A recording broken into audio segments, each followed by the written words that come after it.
ঈদুল আজহার দিনক্ষণ যত কাছে আসছে, কোরবানির হাট ততই জমে উঠছে। প্রতি বছরের মতো এবারও হাট ও খামারে দেখা মিলছে বিভিন্ন আলোচিত ও পরিচিত নামের সব পশু। সামাজিক যোগাযোগ মাধ্যমে এরই মধ্যে ঝড় তুলেছে ডোনাল্ড ট্রাম্প ও নেতানিয়াহু নামের দুটি মহিষ।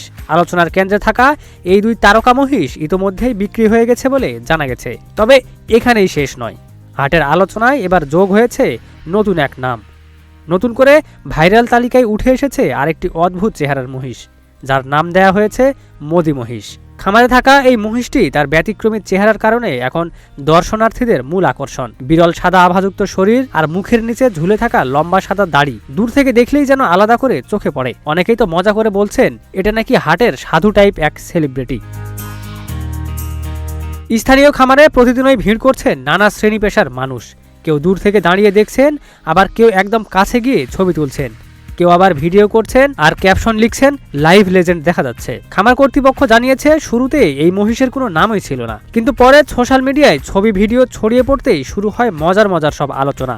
কেউ এর দাড়ি দেখে বলছে একরকম, কেউ আবার মুখাবয়ব মিলিয়ে খুঁজে পাচ্ছেন ভারতের শীর্ষ রাজনৈতিক ব্যক্তিত্ব নরেন্দ্র মোদীর ছায়া। এরপরই অনলাইনে মজার ছলে ভোটাভুটির মাধ্যমে এর নাম রাখা হয় মোদি।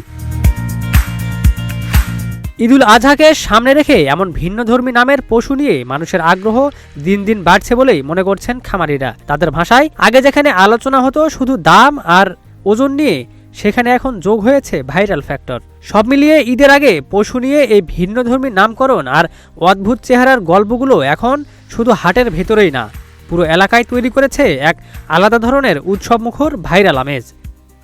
Ekramuzzaman, news flash 71।